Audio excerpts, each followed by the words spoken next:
ज्योति पीठाधीश्वर जगतगुरु शंकराचार्य अविमुक्तेश्वरानंद सरस्वती हाल ही में रायपुर पहुंच गए हैं, जहां उन्हें कई निजी कार्यों में शामिल होने का अवसर प्राप्त होगा। उनके इस दौरे का उद्देश्य विभिन्न गतिविधियों में भाग लेना और महत्वपूर्ण विषयों पर चर्चा करना है। शंकराचार्य स्वामी अविमुक्तेश्वरानंद ने नक्सलियों के प्रति एक महत्वपूर्ण अपील की है, जिसमें उन्होंने नक्सलियों से मुख्य धारा में लौटने की विनम्र प्रार्थना की है। उन्होंने नक्सलवाद को लेकर अपने विचार व्यक्त करते हुए कहा है कि पिछले कई सालों से नक्सलियों ने जो गोलीबारी की है उसका कोई सार्थक परिणाम नहीं निकला है। ये स्पष्ट है कि नक्सलियों का ये मार्ग पूरी तरह से विफल हो चुका है। शंकराचार्य ने नक्सलियों से आग्रह किया है कि वे हथियार छोड़कर मुख्य धारा में शामिल हो। उन्होंने कहा है कि जंगलों में हथियार लेकर घूमना किसी भी समस्या का समाधान नहीं है। इस संदर्भ में उन्होंने देश में बढ़ती वैमनस्यता के मुद्दे पर भी टिप्पणी की है। उनका मत है कि वैमनस्यता केवल समाज में बढ़ती नहीं नजर आ रही है, बल्कि इसे राजनीतिक व्यक्तियों द्वारा बढ़ावा दिया जा रहा है। देश के एक नागरिक को दूसरे नागरिक के खिलाफ खड़ा किया जा रहा है, जिससे समाज में कटुता बढ़ रही है। उन्होंने ये भी जोर दिया है कि हिंदू होने का अर्थ है किसी अन्य धर्म के खिलाफ खड़ा होना नहीं है।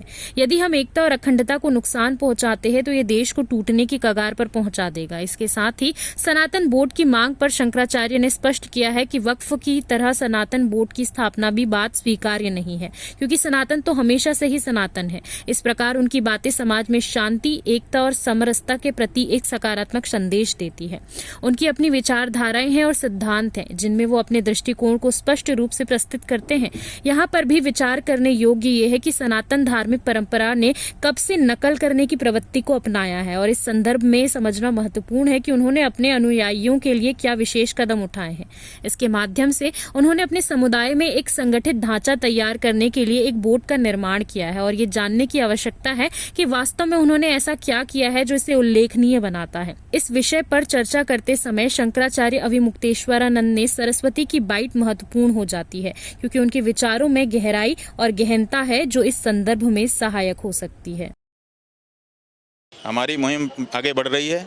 हमने कुंभ में आशा की थी कि वहाँ से केंद्र की सरकार और राज्य की सरकारें कुछ न कुछ कहेंगी, क्योंकि हिंदुओं का सबसे बड़ा जमावड़ा वहाँ पर हो रहा था। कहा गया कि जाने कितने करोड़ लोग वहाँ पर आ गए और इकट्ठा हो गए, लेकिन ऐसे मंच का भी सनातन धर्म की इस मांग के लिए कोई उपयोग नहीं किया गया। हम लोगों ने 33 दिन का समय दिया था। 17 मार्च को दिल्ली में हम पूरे दिन प्रतीक्षा करने के लिए गए थे।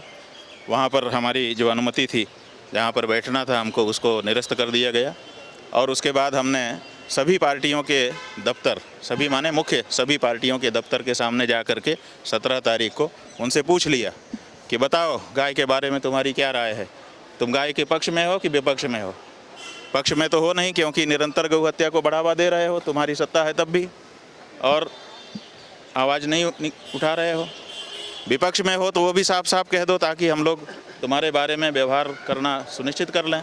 लेकिन किसी भी पार्टी ने मुंह खोल करके कुछ नहीं कहा है।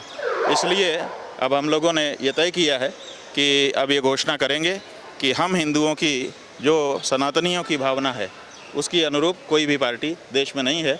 इसलिए सनातनी राजनीति करने के लिए जो नई पार्टी आए या जो नया प्रत्याशी आए, अब हम उसको वोट देना शुरू करें। लोग इसको बढ़ा रहे हैं बंधु, बढ़ नहीं रही है, बढ़ाई जा रही है। क्यों? क्योंकि ध्रुवीकरण एक तरीका था जिसके द्वारा सत्ता का बीज सत्ता पर अधिकार प्राप्त किया जा सकता था। वो ध्रुवीकरण शुरू हुआ।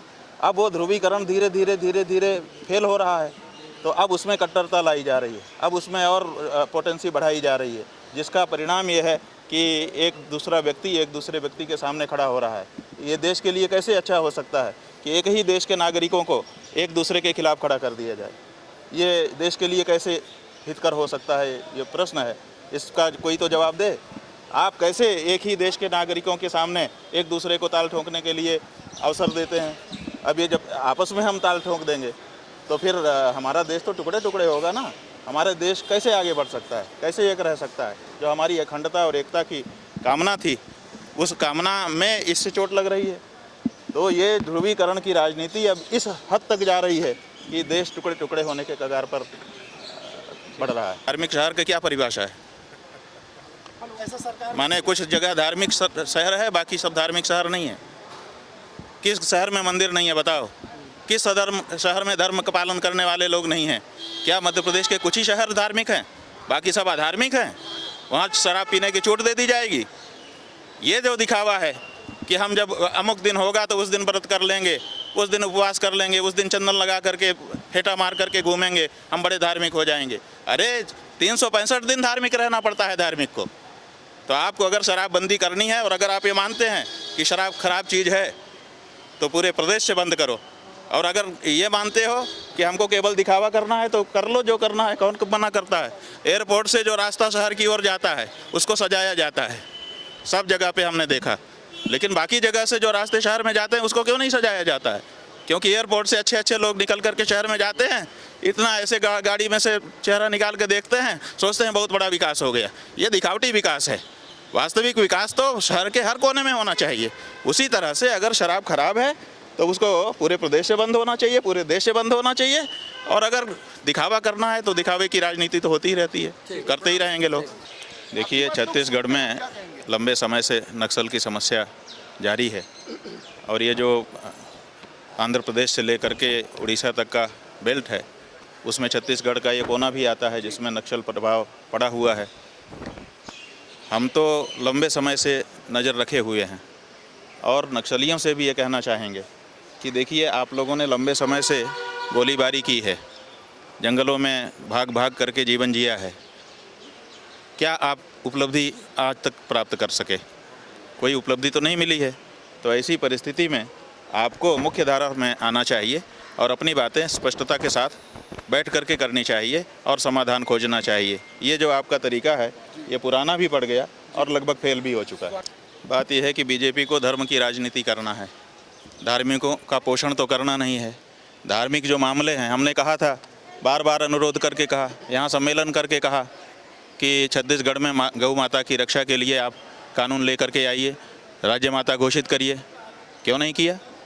आपको धर्म का काम नहीं करना है, आपको धर्म के नाम पे राजनीति करनी है, जो कि अस्वीकार है।